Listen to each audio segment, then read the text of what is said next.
May it please the Court, Theodore H. Frank for the appellants. This case raises a couple of questions that Lane versus Facebook left open, but we think are thoroughly addressed by precedents in other circuits, such as Bank America and Judge Easterbrook's and Judge Posner's opinions in Terza and Pearson, and in this circuit by Knox and Dennis and the principle in Radcliffe that class counsel owes an undivided duty of loyalty to the class. With respect to the two major issues here, the first is under what circumstances can there be an all-cypre settlement? What does it mean for there to be an economically viable distribution possible? And the other is the scope of what sort of conflicts of interest or appearance of conflicts of interest is permissible. The court and the parties ask for a definition of distributable that requires that every single class member get something, and therefore, because there are 130 million class members, $8 million is not distributable. I would agree that if this had to be distributed to 130 million class members, $8 million would not be distributable. But that's not the legal standard, and the standard that they're asking for would effectively turn every consumer class action in this circuit into an all-cypre settlement. It's very rare that a settlement of a consumer class action settles for more than $1 per class member, and parties invariably rely upon a claims process to sort of throttle the amount of money that's going out to under 10% of the class, or more frequently under 1% of the class. You had opened your argument with the citation to a number of cases. Do you have any case where it was determined by a circuit court that the district court abused its discretion in imposing a cypre settlement upon a finding that the settlement was non-distributable? Yes, Pearson, 772 F. 3rd 778, took express issue with a residual cypre distribution of Was that case where there was a question about the cypre recipient? I don't believe the cypre recipient was challenged in that case. There, the residual is $1.1 million. There is 13 million class members. The court held that cypre has to be a last resort, and the parties should have done more to actually get money to the class. And on remand, that's exactly what happened. Bank America is another case that involved the distribution of a residual. The money of $2.7 million was distributable to 100,000 claiming class members, even if it may not have been distributable to the entire class of Bank America shareholders. Pearson counsel seems quite distinguishable to me. I mean, this is a much smaller class. Rexall had the addresses of its prior prescription holders.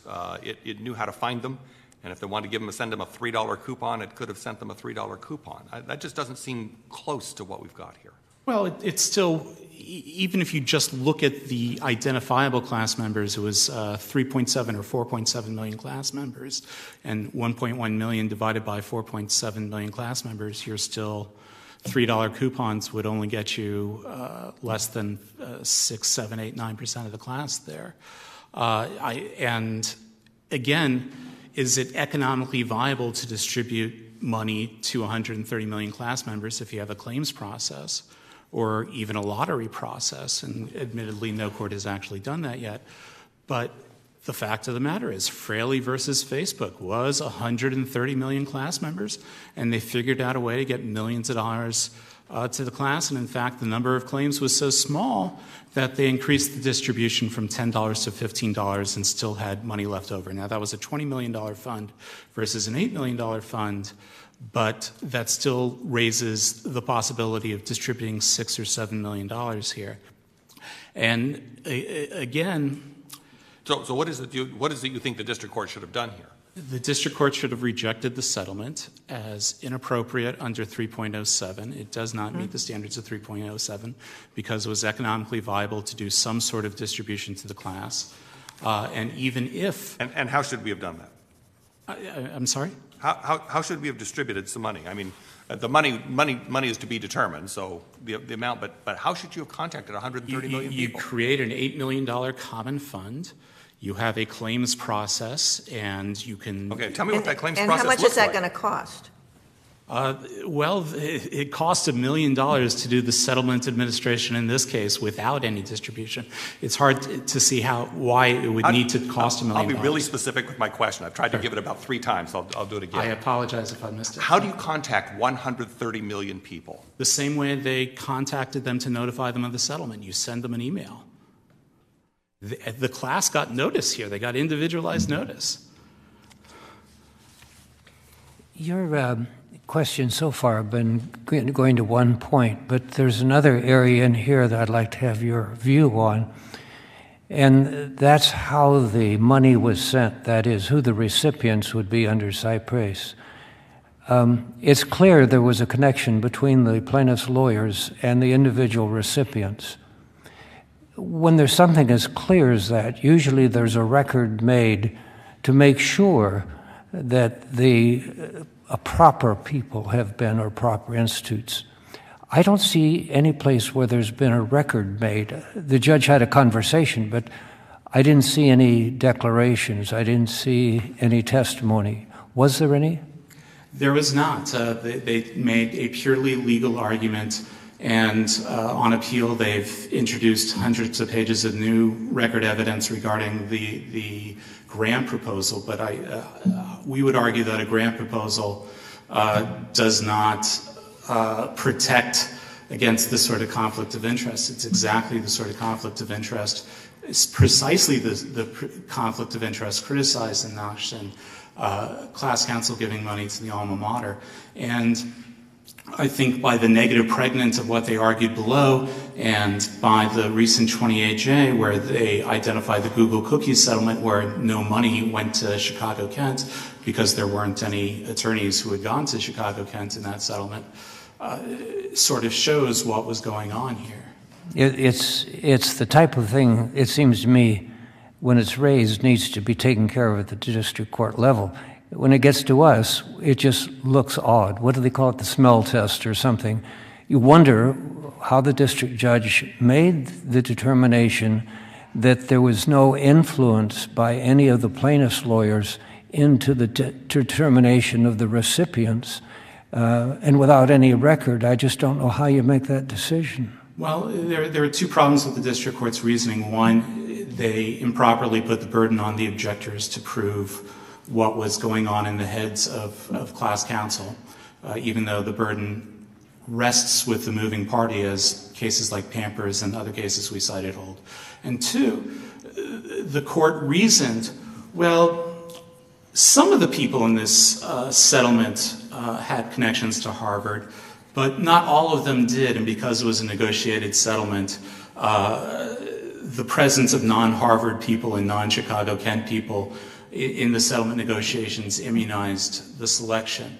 And I think that's clearly erroneous for the reasons we stated in our brief. Mm-hmm. Well, we're on an abuse of discretion standard, is that right?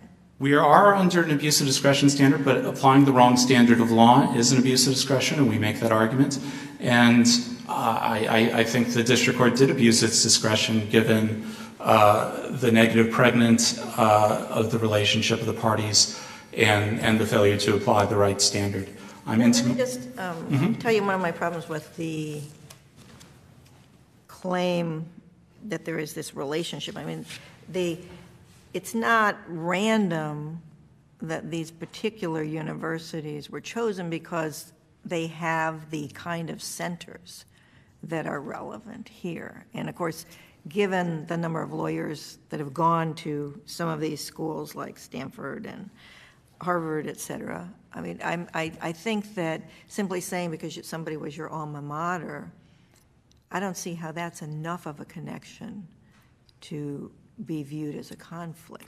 Well, so do you as have the- something more that we should be looking at? Well, we have the 3.07 standard. We have the precedent of Nassiri, which specifically singles out that particular kind of conflict of interest. And even the district court below said that cypre shouldn't be used for alumni fundraising, and why it didn't follow up on that in its actual opinion, I don't know. But at the hearing, it was very critical about how these recipients didn't satisfy the smell test, and that there was a lack of transparency in the selection process. And again, in terms of raising substantial questions were raised about these recipients in a 2012 Fortune article, because it's the usual suspects that Google gives money to. These are organizations that Google already gives money to and works with, and that generally support Google on most of Google's issues. And this was raised in an article in 2012, long before this case. And if 3.07 is the correct standard, I think that creates the substantial questions necessary to find the recipients problematic. And Dennis identifies that too, where the defendant regularly gives money to a particular charity. The fact that the settlement requires that sort of donation, that's just a shift in accounting entries. That's what Dennis versus Kellogg called a paper tiger. Has there been a court that's adopted 3.07, a Circuit Court of Appeals? Yes, Pearson did. Terza cited it favorably. Bank America said... They said it's favorably, it's all right to use, but is there anything more than that this is going to be the standard? Bank America 775 F3rd specifically said we're adopting 307. Is that the Seventh Circuit? That's the Eighth Circuit. I'm well into my rebuttal time. I look forward to further questions. Thank you.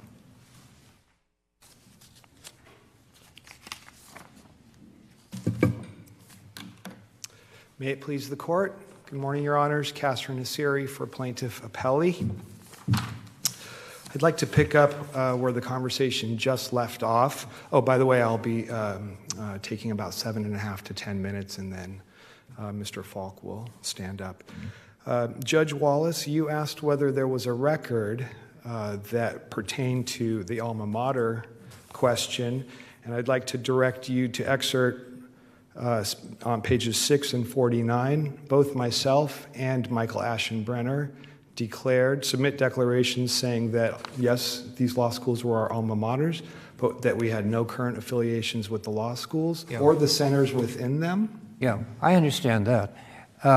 But was this a written declaration?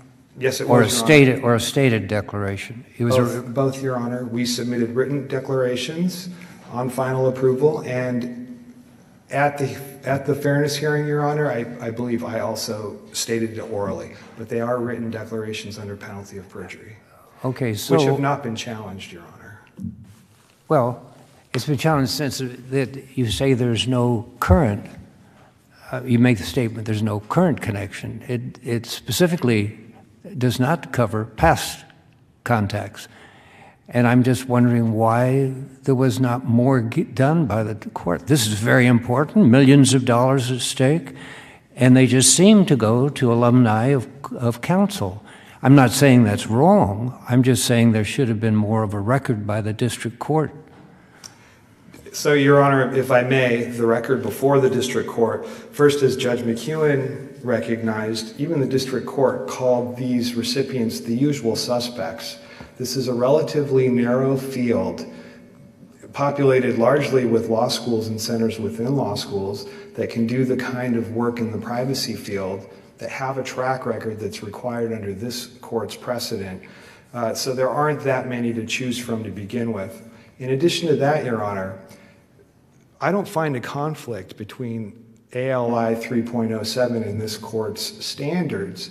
In Nassiri, the standard is set forth, and it's very consistent with the comment in 3.07, which says there should be a selection of the cypre recipients should be on the merits. That's what 3.07 says. Nassiri says it should be tied to the statute and should benefit the absent class members. Well, here, Your Honor, we had over 100 pages of specific, detailed proposals, which were crafted specifically in response to this lawsuit and to benefit the class members. What I believe is unprecedented in this kind of, in cypre settlements. So the court had over 100 pages of proposals before it. And Objector Frank doesn't... Of proposals by whom? By the 6 recipients that made the final list, Your Honor. Not proposals by all of the people who might be involved, but by the 6 that had already been designated as the proposed recipients. Subject to the district court's approval, Your Honor, and if any of them had not passed muster, they would have dropped out, and there would have been 5 remaining or 4 remaining, as the case may be. So, but the class that the district court was going to look at was already down to the ones who were alumni of the attorneys involved. There wasn't any opportunity for others to become involved and considered in a hearing by the district court. Correct, Your Honor. 3 of the 6 were alumni, the other 3 were not. Mm-hmm. And this was, there was a lively discussion, Your Honor, at both preliminary approval and final approval. The district court did lament the fact that there wasn't an opportunity to bring in new players. Yes, and he was the one that talked about the smelling test. I didn't bring that up myself. And when a district court finds that, it's the question really is, was there enough done to protect the people who are not going to get the money, the class people, that this is an appropriate use of their money, and was there factual findings made to that extent? So the real question is, it's an abuse of discretion issue, but the question is, how much should be done? This is all a new ball game over the last couple of decades, and we need to make sure that all of the interests are protected, and that's why I'm raising the question. I'm not criticizing anybody. Your Honor, a couple of observations. First, the fact that the district court raised the question, I wish the court would have used different language, but raising the question alone is indicative that this was not a rubber-stamped process. The court spent a lot of time looking at this and put us on the hot seat. The other thing is, I don't know what more could be done, Your Honor, or that any more has ever been done in a case like this to determine that the selection of the recipients was on the merits. Mm-hmm. Again, 100 pages plus. I've never seen anything like that before. And there was, Objector Frank is essentially asking this court to find that an alma mater, no matter how qualified, should be disqualified from the get-go. And that doesn't comport with any case law, including Naksheen. Your Honor, there is a statement in Naksheen about alma maters. But let's put it in context. What Naksheen says is, when you don't follow our guidance of ensuring that your recipients are going to spend the money in a way that promotes the objectives of the statute and benefits the class members, if you do not do that, then there is a risk that you're opening up the selection process to the whims of counsel or the court. Mm-hmm. This is not our case, Your Honor. Mr. Frank also brought up the point of why you didn't try to get more money to the class as distinguished from going with a cypres. And, of course, that is your responsibility. I'd like to hear your response to that. Why was there not some way to get additional funds out to the class as distinguished from going cypres? Yes, Your Honor. First, I'll note that Objector Frank does not contest the $8.5 million amount and say it should have been more. What he does say is that we should have made direct distributions. I'd like to correct the record before the court today. There was not individual email notice in this case. And to Judge Bybee's question, how do you get notice out to 130 million people? Well, the only way to do that when you cannot identify them and you don't have a database is by publication, which is what we did. These folks aren't subscribers of Google's. Some of them may be, Your Honor, but not all of them. Some of them are simply users. Correct. So is that right? Presumably Google could just simply post something. So when you went to Google, they would say, attention, if you think you used our services between these dates and these dates, do what? Press a button and we'll send you 45 cents? I don't know what if the 8.5 isn't, I mean, we could make this really, really easy. But at that point, then, you're distributing 8.5 million over 130 million people. Right, which if there were no distribution costs, Your Honor, that's something like 4 cents a person. And the other thing is that Objector Frank says, well, the district court erred as a matter of law by not distributing the money. Fraley is the proof. But there are some critical differences. First, the fund was much bigger. Objector Frank noted it was $20 million, and after attorneys' fees and distribution costs, it was still more than $10 million. The size of the class was smaller. Importantly, in that case, Facebook was the defendant, and Facebook had a database that both identified the class and had contact information for the class. And in that case, notice went out by email. That's quite different than our case, where, as we've just discussed, it's hard to identify the class, and notice would have to go out by publication. Do we know how many of the class members would be Google subscribers compared to the overall class? We do not, Your Honor. All right. Unless the court has any further questions for me, I'll yield. Thank you. Thank you.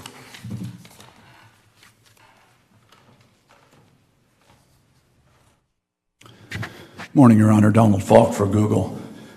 You know, there's a lot that's not at issue here. And that ranges from the amount, which Mr. Frank said might have overpaid by a factor of 4.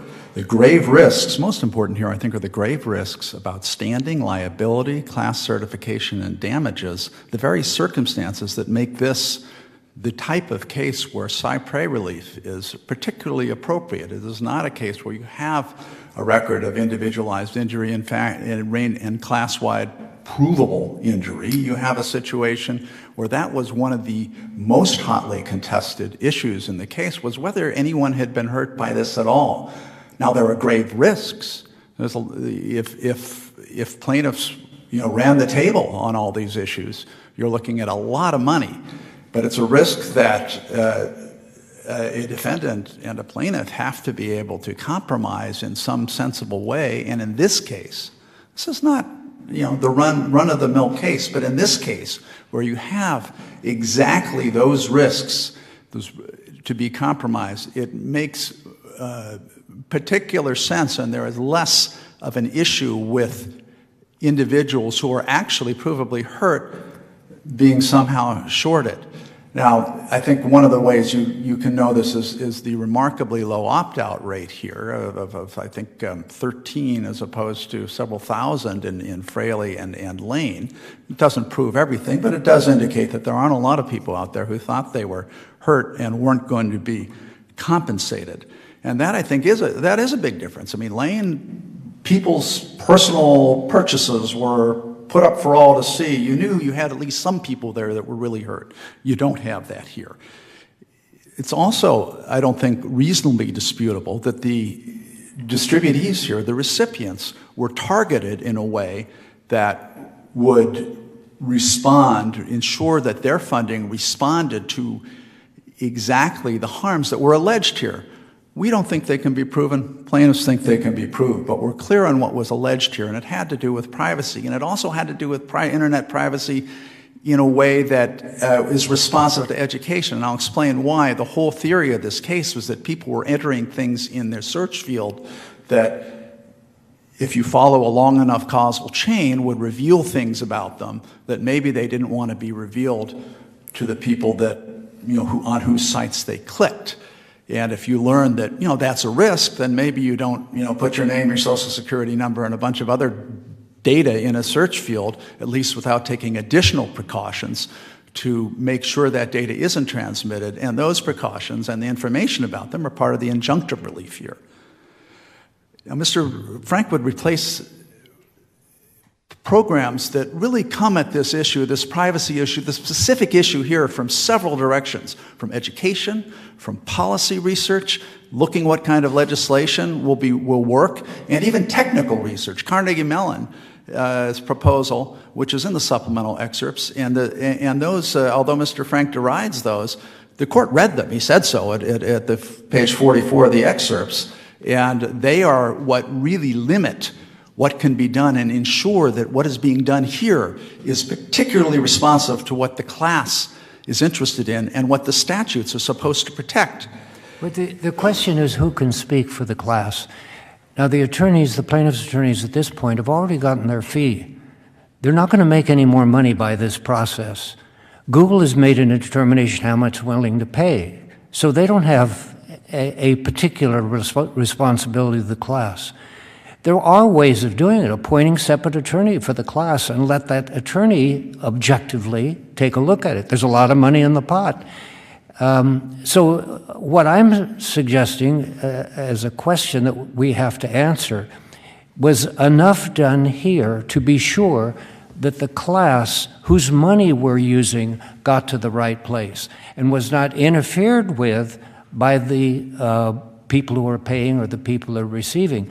I'm not sure that merely because attorneys no longer have a relationship with a unit, or, on the other hand, that these claim to be Google recipients that are favorable to Google.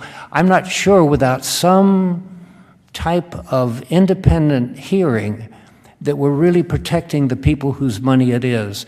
And that's what I'm struggling with. Now, maybe there's no way you can do it, but this is not going to stop. This is a train that's on the tracks, and we're going to see more of these cases. So it's a good time for us to look at it.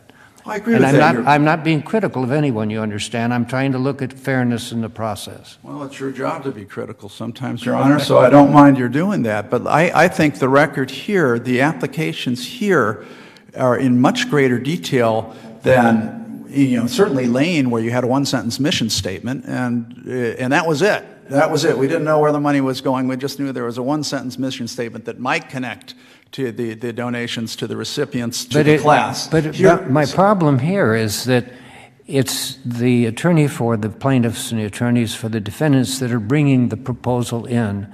And there's no one at that point speaking for the people whose money it is going to be spent. So there's a hitch in the usual fairness that we have, that the people whose millions of dollars are involved are not represented. I don't know a way around that. Is there? Well, I think that the plaintiffs, I don't think there's any showing that the plaintiffs' attorneys have in negotiating this settlement, were unmindful of their duties to the class. And if I could just make two very quick points, and then I'll sit down, about the notion that these were regular Google recipients. Stanford certainly has been a recipient, but not for privacy. And that's what Stanford said, and that was discussed in the excerpts of the record in 90 and 91, and the supplemental excerpts, the application at 330, 331. In fact, Stanford's research was used by the FTC to bring a case against Google. And who brought that case? Who was the complainant? The World Privacy Forum was the complainant in that case, as they say at section, page 367 of the supplemental excerpts.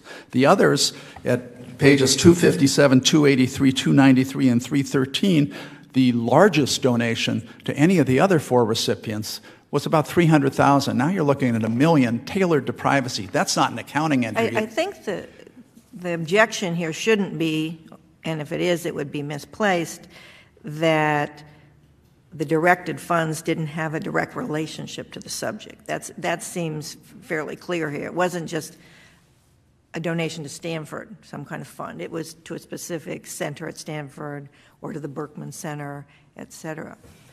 The question is, as 3.07 says, is there any significant prior affiliation that somehow, even with that direct connection, would undo it because there's an appearance of impropriety or an appearance of conflict? So that seems to me to be the question that we have to answer. And do you have anything further that suggests that simply by being someone's alma mater that that's not significant? Or do we have any guidance on that? Well, the question is whether it raises a significant, substantial question as to whether the selection was made on the merits. And I think the application process, the reputation of all these places, and particularly the application process and the commitment to use these funds in a particular way that's not going to help Google in its sense it's going to insulate Google. It may improve Google's practices, and that's fine. What if one of the attorneys was on the board of one of these universities? Would that be enough to be a disqualifying factor? These are all factors, but I think to the extent that an abstract question, I mean, the fact that Mr. Frank says has a question doesn't mean it's a substantial question going to whether the selection was made on the merits. My question was not as to Mr. Frank's objection. My question was, in your view, if one of the attorneys served on the board of one of these institutions, would that be disqualifying in and of itself? I don't know that it would be automatically disqualifying. We don't have anything resembling that here. We don't have that kind of tight relationship, or even the loose relationship that was found to be, not sufficient to bar a donation when there's a large board for a public interest organization. I think if it was an organization that maybe had a board of 5 people and plaintiffs' counsel was one of the 5 people for the particular directed recipient, that would raise substantial questions. It would take a lot to rebut that. We have a lot less here, and we've rebutted it here, Your Honor. Thank you. Thanks. You have some rebuttal time.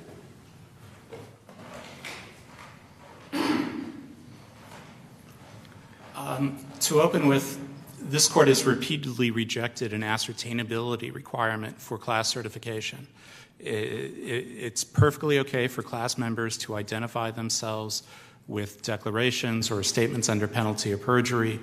There's no requirement that every single class member be known to make a distribution, to certify a class.